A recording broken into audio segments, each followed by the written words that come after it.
Hello guys, तो आज हम करेंगे डायबिटीज़ शुगर के लिए योग, क्योंकि आजकल के हर तीसरे चौथे घर में एक ना एक डायबिटीज़ वाला पेशेंट ज़रूर पाया जाता है। क्योंकि आजकल नॉर्मल हो गया है शुगर, बीपी और थायराइड, कुछ ना कुछ दवाइयाँ इंसान लेता ही रहता है। लेकिन आज हम सिर्फ करेंगे डायबिटीज़ वालों के लिए योगासन। कौन कौन से योगासन हैं जिनको करके एकदम स्वस्थ रहोगे और जो शुगर की वजह से और भी जो दिक्कतें आ रही हैं शरीर में वो भी दूर हो जाएंगी। यदि इन योगासनों को रोज़ अपने डेली रूटीन में करोगे तो आप अपने डायबिटीज़ को 100% कंट्रोल कर पाओगे।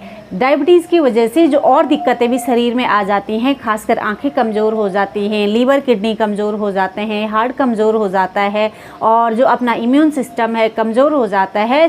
क्योंकि डायबिटीज़ अपने आप तो आता ही है लेकिन साथ में बहुत सारे रोगों को भी लेके आता है।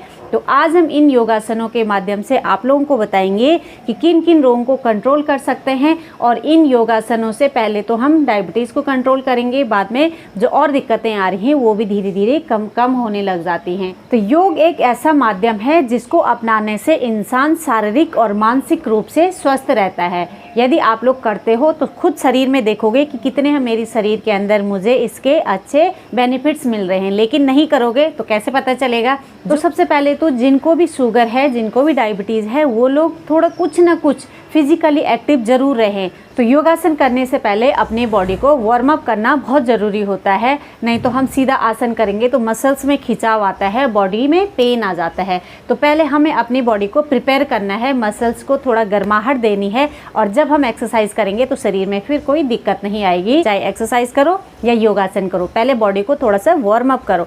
वार्म अप में थोड़ा खड़े होके इस तरीके से जैसे चलते हैं वैसे भी एक ही जगह पे आप अपने कदम चला सकते हैं, या सूर्य नमस्कार से भी पूरी बॉडी अच्छे से वार्म अप हो जाती है। क्योंकि सूर्य नमस्कार से 12 आसन होते हैं जो हमारे पूरी बॉडी में उसका स्ट्रेचिंग आती है और ब्लड सर्कुलेशन होता है।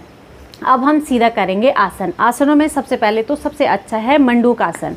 मंडूक आसन कैसे करते हैं? सबसे पहले हम इस तरीके से वज्रासन में बैठ जाएंगे और सांस को अंदर लेंगे और फिर बाहर छोड़ के रोक देंगे। सांस को रोक के ही रखेंगे बाहर। अपनी हाथों से मुट्ठियाँ बनाएंगे और नाभि के दोनों साइड लगाएंगे। फिर नीचे झुकेंगे। जब नीचे झुक जाएंगे उसके बाद जब सांसें नॉर्मल हो जाएंगी तो उसके बाद होल्ड करना है। इस तरीके से करेंगे। पहले इनहेल करा, फिर एक्सहेल,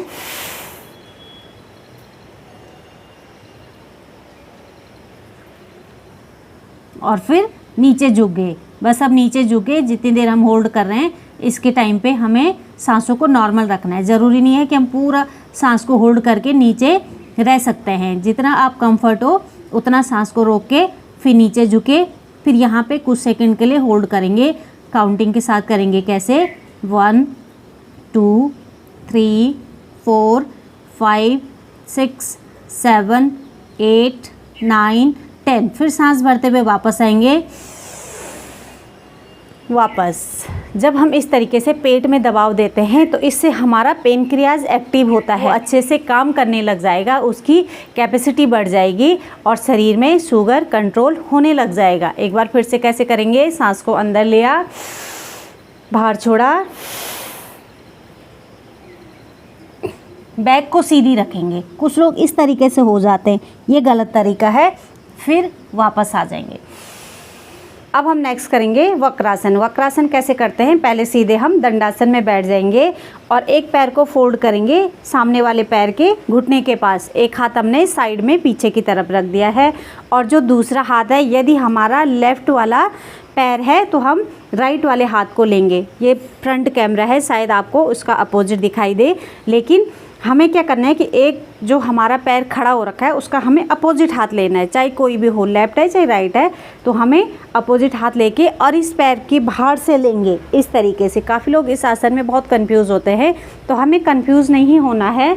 एक पैर को सीधा रखा, दूसरे को इस तरीके से फोल्ड करा और उसका अपोजिट हाथ लिया और इस घुटने के बाहर से इस तरीके से, और जो पैर सीधा है उसको पकड़ने के लिए हमें थोड़ा सा बॉडी को ट्विस्ट करना है और जो हाथ नीचे है इधर की तरफ से हमें अपनी गर्दन लेके जाना है। और इसमें देखो छोटी सी सावधानी क्या है, छोटा सा टिप्स, क्योंकि कुछ लोग कर तो लेते हैं लेकिन गलत तरीके से करते हैं जिसका अच्छे से हमें पूरा रिजल्ट नहीं मिलता है। तो उसके लिए हमें क्या करना है, जब हमने पैर को इस तरीके से रखना है तो पहले क्या करेंगे, सांस अंदर लेंगे, फिर बाहर खाली करके रोक देंगे, फिर पेट को अंदर खींचा और फिर हम इस हाथ से सामने वाले पैर को पकड़ेंगे। अब इससे होगा क्या कि जो हमारे पेट में जो आते हैं, जो हमारे इंटरनल ऑर्गन्स हैं, उसमें अच्छे से खींचाव आएगा। जब हम इस तरीके से लेंगे तो जो हमारा पेट है और आते हैं तो उसके अंदर इस तरीके से ट्विस्टिंग आएगी, जिससे उसके अंदर के टॉक्सिन्स भी बाहर निकलेंगे और जो हमारा पेनक्रियाज है वो भी अच्छे से एक्टिव हो जाएगा। तो सही तरीके से करने से ही उसमें हो पाएगा। यदि हम सिर्फ इस तरीके से रखेंगे तो उतना अच्छा उसका बेनिफिट नहीं मिलता है। भले नुकसान नहीं होता है लेकिन फ़ायदा भी उतना अच्छा नहीं होता है। अब सेकंड हम क्या करेंगे, हाथ को पीछे से साइड में हमने रखा हुआ है, तो जब हमने यहाँ अब सही तरीके से पकड़ लिया है तो इस हाथ को हम साइड में रख के और अपने शोल्डर को पीछे की तरफ जब हम लेके जाएंगे साइड में, तो पेट में भी अच्छा खिंचाव आएगा और साथ ही साथ जो हमारा चेस्ट है उसमें भी ओपनिंग होगी, साइड में खिंचाव आएगा। तो हमारे चेस्ट में जो हार्ट और फेफड़े हैं उनमें भी ओपनिंग होगी, उनकी कैपेसिटी भी बढ़ेगी। अब हम पूरा करते हैं सही तरीके से। बस सांसें नॉर्मल कर दी। जो हमारा हाथ पीछे है उसका शोल्डर पीछे की तरफ लेके गए और साइड में बॉडी को ट्विस्ट करेंगे। आप खुद फील करोगे कि पूरे पैर से लेके और गर्दन तक हमारे शरीर में कितना अच्छा खिंचाव आ रहा है। इस आसन से हमारे शरीर में बहुत अच्छी ट्विस्टिंग होती है और इससे क्या होता है कि टॉक्सिन्स बाहर निकलते हैं, जो शरीर में गंदगी जमी हुई रहती है। क्योंकि बाहरी गंदगी तो सब लोग साफ़ कर लेते हैं नहा धो के अच्छे कपड़े पहन के, लेकिन जो शरीर के अंदर की गंदगी होती है उसको सफाई करने में सब लोग कंजूसी करते हैं। मतलब योगासन नहीं करते हैं, एक्सरसाइज नहीं करते हैं, बॉडी को डिटॉक्स नहीं करते हैं अच्छा खान पान करके या एल्कलाइन वाली चीज़ें लेके जिससे हमारी बॉडी डिटॉक्स होती है, ये चीज़ें नहीं करते हैं। चलो अब हम सेम दूसरी साइड भी हमने पैर चेंज कर दिया है, हाथ भी चेंज कर दिया है और सेम हम इस तरीके से अपने पैर को पकड़ेंगे और साइड में पूरा जितना हो सके बॉडी को ट्विस्ट कर लेंगे। स्टार्टिंग में है तो हल्के फुल्के ढंग से करें, ऐसे नहीं कि बहुत ज़ोर ज़बरदस्ती से करा और शरीर में दिक्कत हो गई, कहीं नस चढ़ गई तो फिर प्रॉब्लम आ जाएगी। तो हमें सिर्फ स्ट्रेचिंग देनी है लेकिन अपनी कैपेसिटी के हिसाब से, अपनी बॉडी के स्टेमिना देख के। ये हमारे दो आसन हो गए, मंडूकासन और वक्रासन। अब इसमें वैसे अर्धमस्तेंद्र आसन भी होता है। इस तरीके से हमने पैरों को रखा और फिर हाथ को इस तरीके से और पीछे से हाथ को इस तरीके से, लेकिन ये थोड़ा टफ पड़ता है, सभी लोग इसको नहीं कर पाते हैं। अब इसके बाद हम अगला करेंगे, दोनों पैरों को फिर से दंडासन में लिया, हाथों को ऊपर की तरफ ले गए, पहले शरीर को ऊपर की तरफ खींचा और फिर नीचे झुकते हुए अपने पैरों को पकड़ लेंगे अपने हाथों से। सांस नॉर्मल रखेंगे जब हम नीचे आएंगे और बैक को सीधा रखेंगे। कुछ लोग फिर इसमें भी ऐसे कर लेते हैं, ऐसा नहीं करना है, हमें शरीर को खींच के रखना है। अब बिगनर हो और एकदम शरीर टाइट है तो इतना हो सकता है तो बस इतना ही खींच के रखेंगे। दोनों पैरों में खिंचाव आ रहा है क्योंकि हमने शरीर को खींचा हुआ है और पीछे से बैक हमारी खींची हुई है, तो बस इतना ही बहुत खिंचाव आता है। जो लोग बिगनर हैं आप करके देखिए एक बार, इतना करने से ही शरीर में काफ़ी अच्छी स्ट्रेचिंग होती है। और जो लोग थोड़ा पुराने हो जाते हैं तो वो ऐसे अपने पैर को पकड़ते हुए नीचे की तरफ और ऐसे अपने सर को घुटनों के पास लेके आएंगे, लेकिन ऐसे कर्व नहीं बनाएंगे, खींचते हुए शरीर को और ऐसे। फिर इसको भी वापस हम खड़े हो जाएंगे अपने घुटनों के बल, दोनों पैरों को खोला और एक हाथ से पीछे की तरफ ले गए, अपने पैर के तलवों को पकड़ लिया और दूसरे हाथ से भी इस तरीके से ले जाएंगे और गर्दन को ढीला छोड़ देंगे, कमर को आगे की तरफ और अपनी कैपेसिटी से रुकने के बाद फिर वापस आ जाएंगे और फिर बैठ जाएंगे उल्टे पैर, मतलब वज्रासन में। इसको कहते हैं उष्ट्रासन। उष्ट्रासन में क्या होता है कि हमारी चेस्ट ओपन होती है, साथ ही साथ क्योंकि शुगर वालों को अधिकतर होता है कि बीपी की प्रॉब्लम भी होती है। यदि शरीर में शुगर आता है तो बीपी भी जल्दी से, बीपी की परेशानी भी आ जाती है। तो जब हम पीछे की तरफ करते हैं, इससे यदि हमारा चेस्ट अच्छे से ओपन होगा तो हमारे हार्ट में भी अच्छी ओपनिंग होगी, जिससे जहाँ पे जो ब्लड सर्कुलेशन कम हो रहा है, जो ब्लॉकेज आ रही हैं, उसको खुलने में मदद मिलेगी। तो ये हमने उष्ट्रासन करा। इसके बाद हम अगला करेंगे चक्की आसन। चक्की आसन कैसे करते हैं, फिर से हमने दोनों पैरों को सीधा करा, हाथों को इस तरीके से सीधा रखा, बैक सीधी, आगे झुकेंगे, पैरों के नीचे से ऊपर से लेके आएंगे, फिर पीछे जाएंगे, फिर आगे, फिर पीछे इस तरीके से हाथों को गोल गोल घुमाते हुए क्लॉकवाइज अपने हाथों की डायरेक्शन लेके जाएंगे। जितना हम आगे जा सकते हैं पूरा आगे जाएंगे, पैर के ऊपर से हाथों को लाएंगे, जितना पीछे जा सकते हैं पीछे जाएंगे। और इससे हमारा पेट में बहुत अच्छा खिंचाव आता है, जिससे पेट का फैट भी कम होता है। पेट को कम करने के लिए भी अच्छी एक्सरसाइज है। फिर हम उसका एंटी क्लॉकवाइज सेम हाथों को भी इस तरीके से आगे ले जाएंगे, फिर पीछे लेके आएंगे, आगे और पीछे। अब इसके बाद हम करेंगे लेट के, पीठ के बल हम लेट जाएंगे ऐसे और पैरों को सीधा करा, और उसमें सबसे पहले हम अपने हाथों को अपनी बटक के नीचे रख लेंगे। इससे हमारे स्पाइन को सपोर्ट मिलेगा जब हम पैरों को ऊपर उठाएंगे। फिर दोनों पैरों को हम उठा के 30 डिग्री में होल्ड करेंगे, इतना उठाएंगे, फिर कुछ सेकंड रुकेंगे। 1 2 3 4 5 6 7 8 9 10। अब जो पहली बार करेगा उसको इतना करने में ही पेट में बहुत ज़बरदस्त खिंचाव महसूस होगा। तो हम इस तरीके से करेंगे तो हमारा एक तो पेट का फैट कम हो जाएगा, जिनकी नाभि बार बार खिसक जाती है, पेट दर्द होता है, उनके लिए भी बहुत अच्छा है, और शुगर के लिए तो, डायबिटिक वालों के लिए तो बहुत अच्छा। अब हमने 30 डिग्री में उठा लिया है, इसके बाद हम उठाएंगे 45 डिग्री में। सेम इसको भी हम उतना ही होल्ड करेंगे अपनी कैपेसिटी के हिसाब से। अब 10 सेकंड करो, 20 सेकंड करो, 30 सेकंड करो, और फिर वापस आ जाएंगे। यहाँ पे मैं एक एक सेट कर रही हूँ, आप लोग इसको 2-2 बार करना।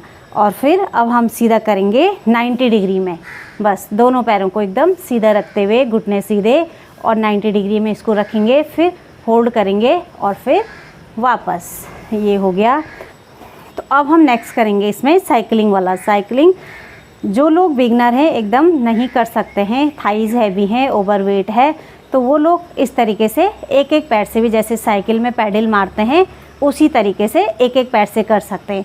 लेकिन जिनसे हो सकता है तो वो लोग फिर से अपने हाथों को कमर के नीचे रख लेंगे, इससे थोड़ा सपोर्ट मिलता है दोनों पैरों को साथ उठाने में, और दोनों पैरों को चिपका लेंगे। और इस तरीके से हम पैरों को पहले आगे की तरफ लेके जाएंगे क्लॉकवाइज, ऐसे क्लॉकवाइज लेके गए। 10 बार करो, 20 बार करो, ये अपनी कैपेसिटी पे डिपेंड करता है कि आप कितना कंफर्ट होके कर सकते हो। पहले सीधे करा, फिर इसको नीचे से पैरों को उल्टी डायरेक्शन में क्लॉकवाइज, फिर एंटी क्लॉकवाइज, ये वाला करा अच्छे से चारों तरफ पैर को घुमाते हुए। अब इसके बाद करा, थकान हो रही है थोड़ा शवासन में रिलैक्स हो जाओ, पूरा शरीर को ढीला छोड़ते हुए आंखें बंद करो। नहीं थकान है तो सीधा इसके बाद अब हम करेंगे पवन मुक्तासन। पवन मुक्तासन में दोनों पैरों को फोल्ड करेंगे पेट की तरफ, और हाथों से दोनों पैरों को अच्छे से लॉक कर देंगे, और नाक लगाएंगे घुटने में, शोल्डर उठाते हुए इस तरीके से। और ये जितना आप रुक सकते हो उतना रुकेंगे, फिर वापस। वैसे कोशिश करेंगे कि सेकंड के हिसाब से ही रुकें, जैसे ऐसे गर्दन उठाई और 10 सेकंड तक करा, तो उसको काउंटिंग के साथ करो। 1 2 3 4 5 6 7 8 9 10, और फिर छोड़ दिया पैरों को वापस इस तरीके से। अब हम अगला करेंगे इसमें सेतुबंधासन। इसका काउंटर पोज भी हो जाता है, और पेट के और बैक के, कमर के भी दोनों जगहों के रोग भी ठीक होते हैं। सेतुबंधासन कैसे करते हैं, ऐसे पैरों को फोल्ड करा, दोनों हाथ ठीक हमारे पैर को इस तरीके से टच कर रहे हैं, ये करा, और अपनी कमर को ऊपर उठा दिया, जितना हो सके अपनी बैक को ऊपर उठाया, और फिर होल्ड करेंगे, मेंटेन रखा इसको भी काउंटिंग के साथ। 1 2 3 4 5 6 7 8 9 10, फिर वापस आ गए। जितना आप रुक सकते हो उतना ही रुको, बहुत ज़रूरी नहीं है कि 10 सेकंड रुको, 20 सेकंड रुको। शुरुआत कम से करो, 5 सेकंड से करो, जब कंफर्ट होने हो लग जाओ 10 सेकंड करो, 20 सेकंड करो, और फिर 2 से 3 सेट के साथ करो। ऐसा नहीं कि एक बार करा फिर वापस आ गए, 2 से 3 बार हो गया। अब इसी में हम अगला करेंगे, हाथों को साइड में ही रखेंगे क्योंकि हमें वेट भी तो कम करना है ना। तो ऐसे शरीर को ऊपर उठाया, फिर नीचे लेके गए, ऊपर उठाया, फिर नीचे गए, और ऐसे अप डाउन करेंगे। तो इससे हमारा लोअर बॉडी का फैट कम होगा, पेट का फैट कम होगा, पेट के रोग ठीक होंगे, और जिनको कमर दर्द या बैक पेन, जितनी की भी कमर से समस्या है वो भी दूर हो जाएगी। बस इतना ही आसन करेंगे और अपने पैरों को सीधा करते हुए शरीर को भी सीधा करेंगे और अपने हाथों को साइड में लेके पूरा शरीर एकदम ढीला छोड़ देंगे। जितना कंफर्ट होके शरीर को ढीला छोड़ सकते हो उतना ढीला छोड़ देंगे। शरीर का भार महसूस नहीं होगा। यदि कहीं से महसूस हो रहा है तो उसको वहाँ से रिलीज़ करेंगे। जितना भी हमने योगासन करे हैं उनको करते हुए हमें जो थकान हुई है उसको रिलीज़ करेंगे। मैंने तो सिर्फ डेमो दिया, आप लोगों को बताया किस तरीके से करा, लेकिन आप लोग इसको 15 से 20 सेकंड तक होल्ड करोगे और फिर 2 से 3 सेट में, तो इतना करने से आपको अच्छी थकान हो जाएगी। तो फिर हमें लास्ट में शवासन करना ज़रूरी होता है ताकि हमने पूरे अपने जितने आसन करते हुए थकान ली है वो दिन भर के लिए ना हो और बॉडी में एक अच्छी सी एनर्जी का संचार हो। तो ये हमने योगासन कर लिए हैं। बहुत सारे आसन हैं, बहुत कुछ क्रियाएं करने के लिए हैं। आपको कंफ्यूज होने की ज़रूरत नहीं है।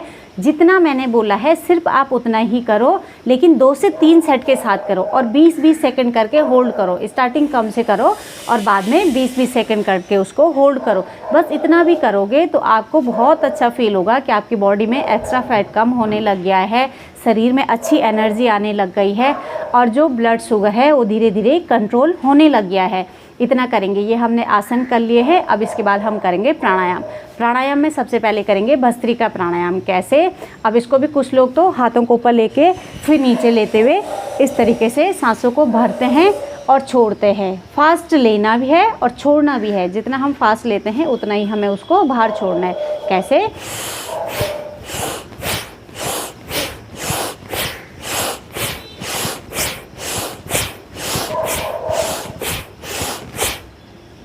भस्त्रिका प्राणायाम। अब जो लोग एकदम बिगनर हैं या जिनको बीपी हाई है वो इस तरीके से करेंगे तो उनका बीपी हाई हो जाएगा और जो बिगनर हैं उनको थोड़ी देर चक्कर आने लग जाते हैं, सर घूमने लग जाता है।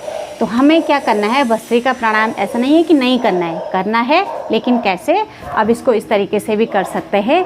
आराम से हाथों को इस तरीके से रखा, जैसे मैंने सांस को फास्ट लिया तो आप फास्ट मत लो। कैसे? स्लोली लो।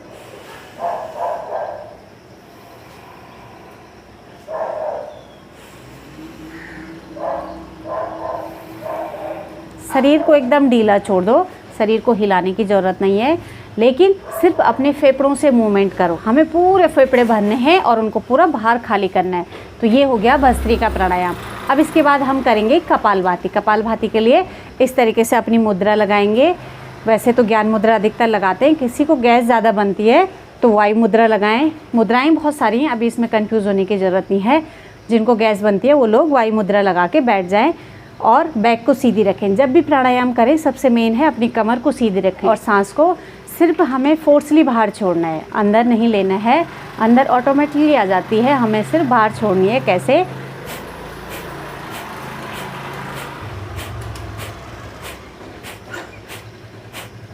इस तरीके से फोर्स से हमें झटके से बाहर छोड़नी है।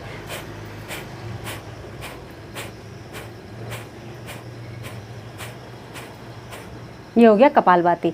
अब इसमें भी जिनको बीपी हाई है वो लोग ऐसे झटके के साथ नहीं करेंगे, बहुत देर तक नहीं करेंगे, फास्ट नहीं करेंगे, थोड़ा सावधानी के साथ करेंगे। कैसे? धीरे से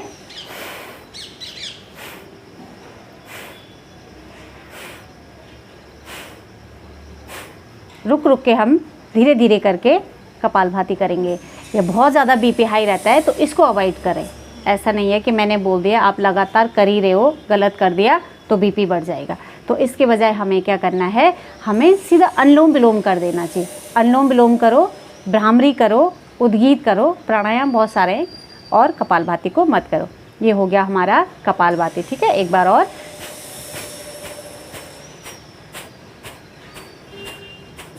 उसके बाद हमें सेम बैठे ही रहना है, कुछ नहीं करना है। राइट हैंड से हमें अनुलोम विलोम करना है। कैसे? अंगूठे और ये जो हमारी रिंग फिंगर होती है उसका यूज़ करके अंगूठे से हम अपनी दाईं नाक बंद कर देंगे और बाईं नाक से हम सांस अंदर लेंगे। धीरे से स्लोली बिना साउंड के, साउंडलेस सांस लेंगे, इनहेल, फिर उसको बंद कर देंगे और अंगूठे को हटाते हुए फिर दाईं साइड से हम नाक को छोड़ेंगे और सांस को बाहर छोड़ देंगे।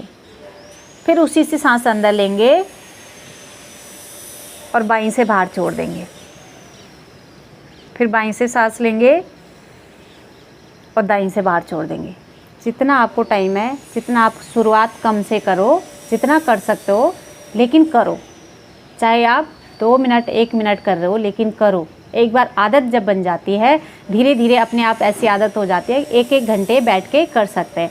लेकिन जो शुरुआत में करता है वो 1 घंटे क्या 10 सेकंड भी बैठने के लिए पहले बॉडी को तैयार करेगा कि बैठना है, लेकिन बॉडी तैयार नहीं होती है। तो हमें धीरे धीरे अपनी आदत को सुधारना है। जब हम आदत को सुधारेंगे तो धीरे धीरे अच्छे से प्राणायाम भी होंगे, क्योंकि सबसे बोरिंग लोगों को आजकल प्राणायाम ही लगते हैं। लेकिन प्राणायाम हमारे शरीर के लिए एक संजीवनी का काम करते हैं।